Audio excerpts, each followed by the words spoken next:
Olá, tudo bem? Mais uma vez estou aqui e quero agradecer primeiramente a todos que vão assistir esse vídeo e que a gente vai verdadeiramente conquistar esse conhecimento juntos. Hoje a gente vai dar continuidade à República Oligárquica. Hoje a gente vai estudar algumas manifestações e revoltas que aconteceram no período da República Oligárquica. Entre elas, a gente vai observar a revolta da Marinha, o movimento tenentista e inclusive também a Coluna Prestes, que foram movimentos que verdadeiramente vão lutar pelo fim da República Oligárquica.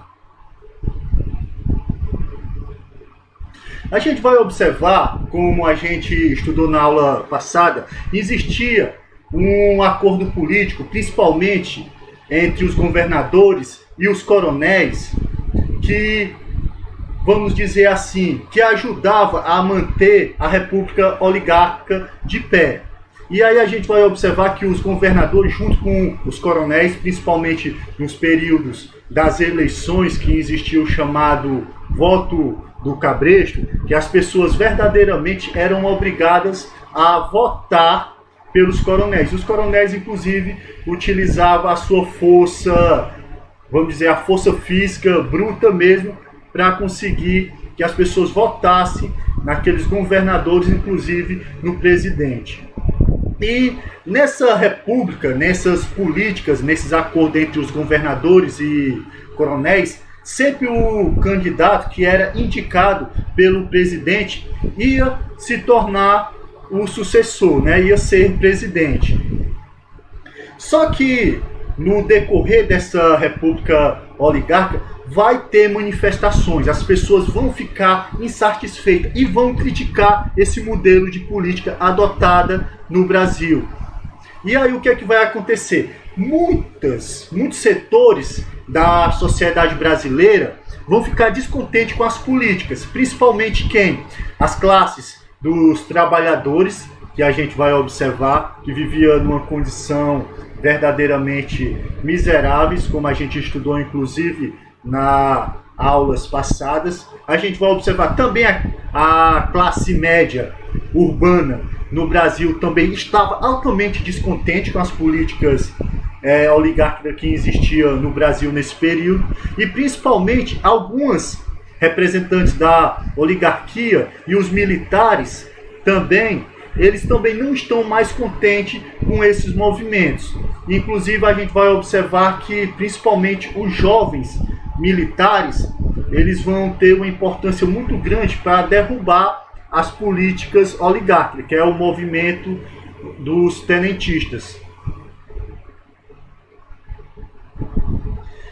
Uma das primeiras revoltas que vai acontecer na República é chamada a Revolta na Marinha, ou então Revolta da Chibata. Nesse período do século XX, nenhum jovem ele queria verdadeiramente entrar na Marinha.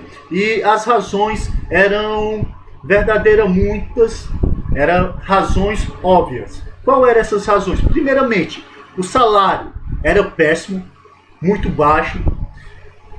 A alimentação era de péssima qualidade e o tempo de serviço era entre 9 e 15 anos, que era muito longo. E ainda existia relatos de abuso sexual na Marinha e também castigos físicos, que inclusive a Marinha utilizava esses castigos físicos para a chamada indisciplina, que inclusive entre esses castigos estava a famosa palmatória, a prisão a ferro e a solitária. E o castigo mais temido e o pior de todos, que era utilizado pela Marinha, que eram a chibata, né, que inclusive vai dar origem a essa revolta da Marinha dos Marujos como revolta da chibata. O clímax máximo da revolta da chibata vai ser quando o então marujo Marcelino Rodrigues de Menezes ele vai ser condenado, né, vai ser imposto a ele por indisciplina, ele vai levar 250 chibatadas. Porque ele vai ser acusado de trazer 2 garrafas de pinga, né, de cachaça, para dentro do encoraçado em Minas Gerais. E aí a gente vai observar que esse castigo físico vai ser demais, né? 250 chibatadas, verdadeiramente vai fazer com que a pessoa vá a óbito. E aí o que é que vai acontecer? No dia 22 de novembro de 1910, sob a liderança de João Cândido, eles vão se amotinar e inclusive nesse motim vão ser mortos vários oficiais da Marinha, inclusive superiores, e eles vão tomar as embarcações de guerras e vão apontar as armas de guerra para o palácio do governo, né, o palácio do governo, e vão verdadeiramente exigir o fim do castigo físico e melhorias na Marinha, principalmente de alimentação e menores jornadas de trabalho, que era gigantesca, inclusive na Marinha. Nesse contexto que os marinheiros se revoltam e apontam suas armas para o palácio do governador, e aí a gente vai observar que o governador ele vai prometer atender todos os pedidos dos marinheiros, inclusive dar a anistia, o perdão pelos crimes que eles cometeram. Só o que vai acontecer quando eles baixam suas armas, quando eles aceitam, o que é que vai acontecer com eles? Todos os líderes da revolta da Marinha ou revolta da Chibata, eles vão ser presos e vão ser julgados. Por exemplo, João Cândido, ele vai ser condenado e ele vai ficar detido na Ilha das Cobras, no Rio de Janeiro. Enquanto os outros líderes da revolta da Marinha, eles vão ser condenados ao trabalho forçado, que na construção, inclusive, da estrada de ferro Madeira-Mamoré, né, que hoje, se a gente for observar, é o Acre, ficava lá no Acre.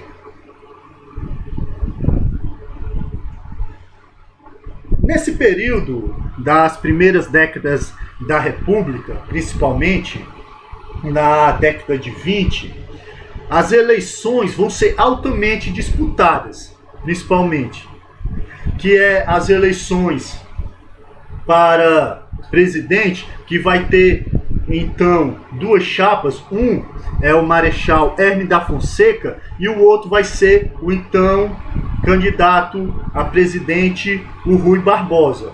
O Rui Barbosa, ele vai ser derrotado. E aí o que é que vai acontecer?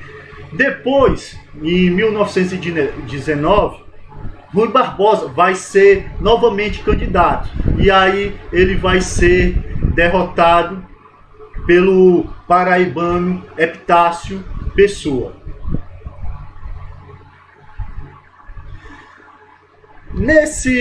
No mandado, né, do Epitácio Pessoa, ele vai lançar então como candidato à sucessão, a ser seu sucessor, o presidente de Minas Gerais, o Arthur Bernardes.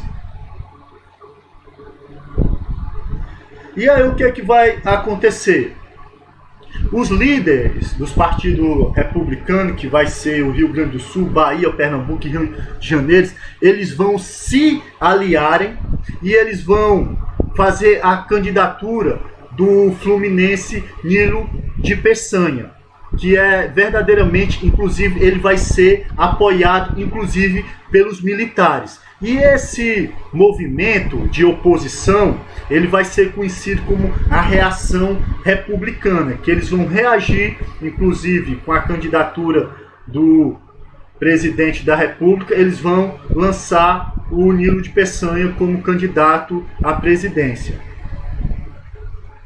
E aí, essa candidatura, principalmente entre as primeiras décadas da República, as disputas para a presidência, vão fazer com que a crise oligárquica entre também para os quartéis. Então a gente vai observar que aí os quartéis os militares, vão também participar dessas reações republicanas, inclusive com os movimentos que a gente vai ver que vão incluir nesse período.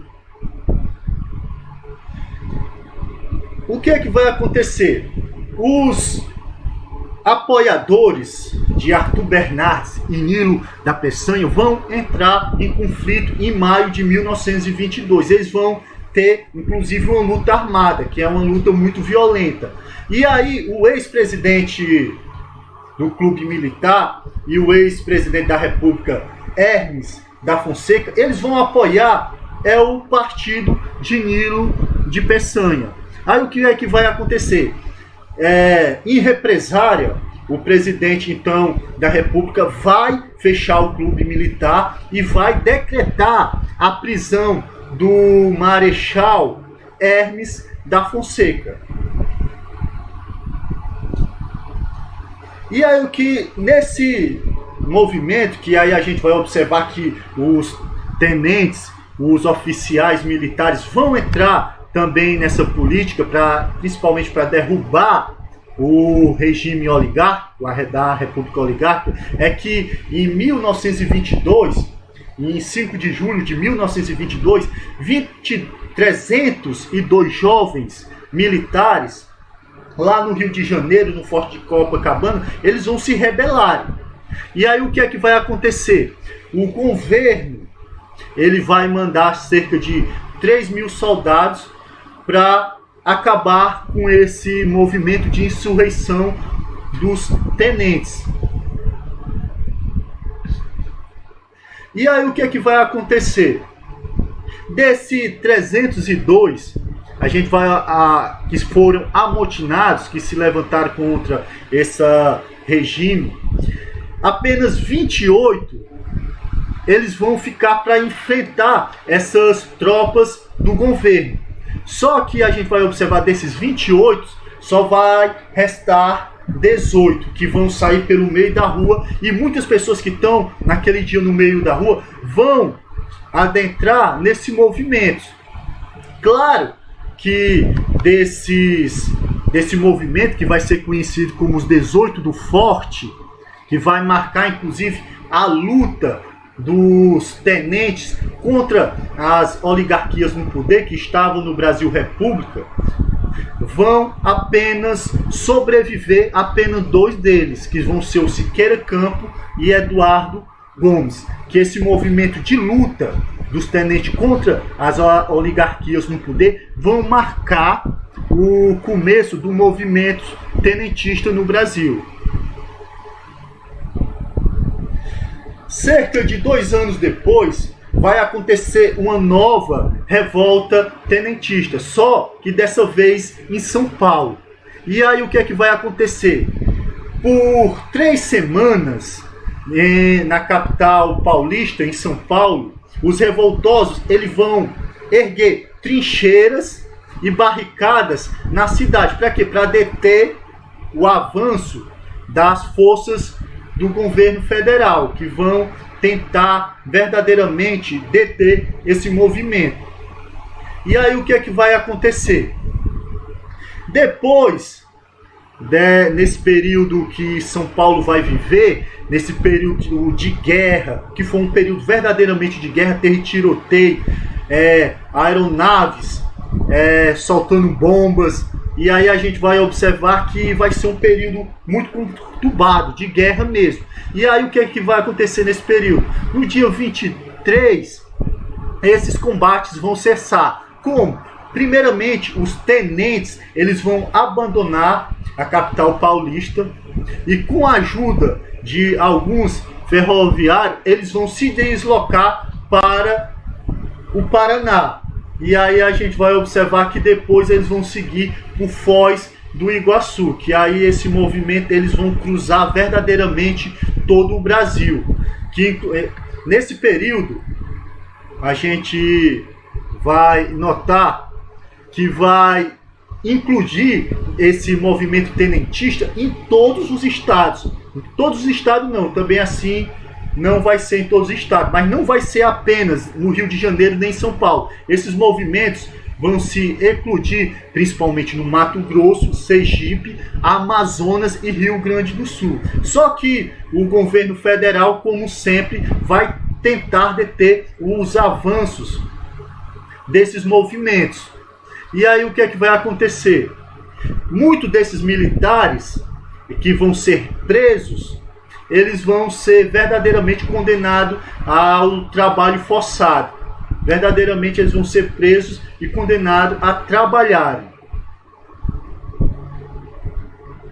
Foi nesse período que, em abril de 1925, na região do Foz do Iguaçu, os rebeldes, então o Miguel e Costa e o capitão Luiz Carlos Prestes, eles vão se unir. E aí vão surgir nesse período a coluna Prestes Miguel Costa, que eles vão verdadeiramente andar em todo o território brasileiro. Eles vão percorrer 25 mil quilômetros pelo interior do Brasil.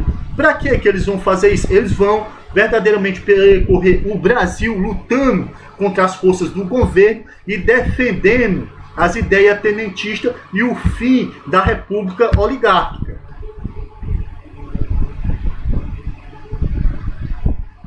Só que o que vai acontecer? Em 1927, desgastado pela essa caminhada de 25 mil quilômetros, vai restar apenas 600 pessoas, esgotada pela longa marcha e também mal armados. E também a gente vai observar que a coluna Prestes, ele pensava que os novos tenentes iam ganhar força e que várias pessoas, que oficiais e militares, iam adquirir as ideias tenentistas. Mas isso não vai acontecer. E aí o que é que vai acontecer? Para não ser preso e nem morto, o Luiz Carlos Prestes, ele vai fugir e vai ficar na Bolívia. Lá na Bolívia, ele vai ter o primeiro encontro com as ideias marxistas, a qual ele vai ser adepto das ideias marxistas. Aí o que é que vai acontecer? Quando ele volta para o Brasil, em 1934, ele se filia ao PCB, né, o Partido Comunista Brasileiro, a qual ele vai ser um dos dirigentes, um dos seus principais líderes. Em 1930, já estava em declínio a República Oligárquica, que era então o mandato do presidente do Washington Luiz. No começo, o mandato do então presidente Washington Luiz estava tranquilo.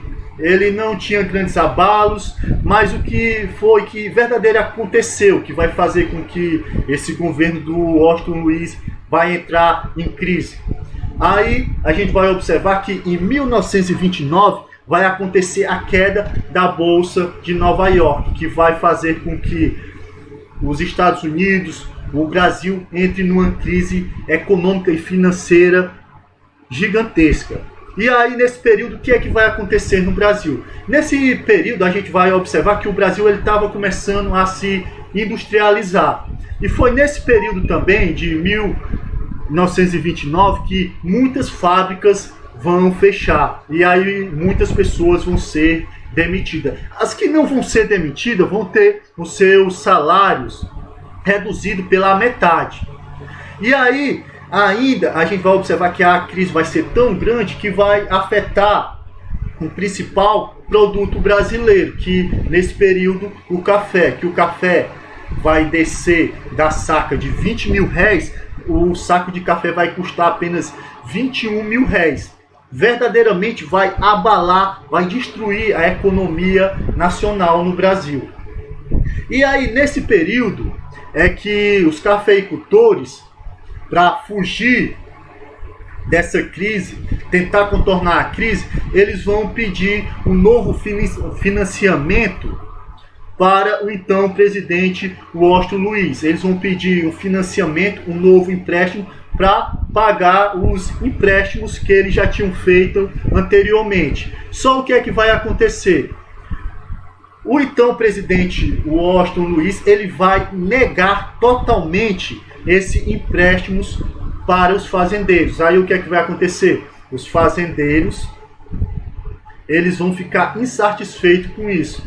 E aí a gente vai observar que vai acontecer alguns conflitos dentro da própria elite da política oligárquica. Que a primeira deles, que já vinha um acordo desde os primeiros anos da política oligárquica, era sempre ia existir um sucessor. O que era que acontecia? A tradição dizia que quando o presidente de São Paulo deveria colocar como seu sucessor o presidente de Minas Gerais. E quando Minas Gerais terminar seu mandato, ele deveria colocar um de São Paulo para ser, né, o novo presidente. Só que o Washington Luiz, ele não vai cumprir essa tradição das políticas oligárquicas no Brasil, que existiam nesse período. O que é que ele vai fazer? Ele não vai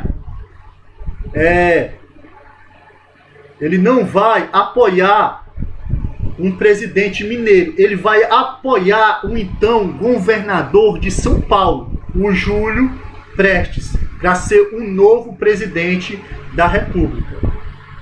E aí, o que é que vai acontecer? Inconformados, a gente vai observar, os partidos republicanos mineiros, os partidos republicanos do Rio Grande do Sul e o Partido Democrata de São Paulo e o Partido Republicano de Paraíba, eles vão se juntar. E aí eles vão formar a chamada Aliança Liberal. Que aí eles vão lançar a candidatura do então ex-ministro da Fazenda, Getúlio Vargas, e como seu vice, o João Pessoa. A gente vai observar que vai acontecer essas eleições. Só o que é que vai acontecer? Em 1930, o Júlio Prestes, ele vai ganhar as eleições. Ele vai ganhar com 1 milhão de votos e com um pouco menos de 700 mil votos dados a Getúlio Vargas. Só a Aliança Liberal, ele vai aceitar o resultado das urnas, ele vai aceitar a derrota. Só que o Getúlio Vargas e João Pessoa, eles estavam sendo apoiados também pelos movimentos tenentistas. E os movimentos tenentistas, eles não vão aceitar essas derrotas na urna. E eles vão começar uma insurreição, né? Eles vão começar a se organizar com o propósito de derrubar as oligarquias no poder. E aí o que é que vai acontecer? E no dia 26 de julho, o então ex-vice-presidente João Pessoa vai ser assassinado. E aí a Aliança Liberal, ele vai responsabilizar o presidente Washington Luiz. Ele vai dizer que a culpa é do assassinato do João Pessoa, é culpa do presidente da República. Claro que segundo que conta a história, o assassinato de João Pessoa foi por motivos pessoais. Mas a gente vai observar que os movimentos, principalmente dos tenentistas, a Aliança Liberal, eles vão fazer um movimento de insurreição. E aí o que é que ele vai fazer? Eles vão ganhar força, principalmente no dia 3 de novembro de 1930. E aí vai se incluir nos principais estados brasileiros, que é o Rio Grande do Sul, Minas Gerais, o estado de Paraíba, Pernambuco e Paraná. Eles vão verdadeiramente ficar descontentes. E aí no dia 24 de outubro, com o apoio dos generais Tasso Fragoso, Neman Barreto, Leite de Castro, o almirante Isaías de Noronha, eles vão depor o atual presidente Washington Luiz, e eles vão se juntar e fazer então governo provisório, que depois esse governo provisório ele vai passar no dia 3 de novembro, eles vão entregar a presidência para o então Getúlio Vargas, que então vai ser o novo presidente do Brasil. E aí vai ser o fim das políticas oligárquicas e um novo período para o Brasil. Bom, gente, a nossa aula está chegando ao fim. Eu quero agradecer a todos vocês por participarem, por verem esse vídeo. E não parem de estudar. Eu acredito que a melhor educação do mundo verdadeiramente é quando a gente faz por amor. Então eu sou professor por amor, eu gosto muito de vocês, nossos alunos da Escola de Ensino Médio da Amontada, e eu quero incentivar a todos que continuem, mesmo a gente está vivendo uma crise no Brasil por conta do coronavírus, mas eu quero dizer que não desistam. Fiquem estudando, não apenas com os vídeos, com o material que a gente está produzindo, mas utilize o seu tempo para pesquisar e verdadeiramente estudar. Eu quero também parabenizar a todos que nessas semanas estão se esforçando ao máximo para estar com a gente. E nós também, professores da Escola de Ensino Médio da Amontada, nós também estamos nos esforçando ao máximo para trazer e levar até vocês uma boa educação, viu? Eu quero agradecer a todos, parabéns a todos. E tchau, até a próxima aula.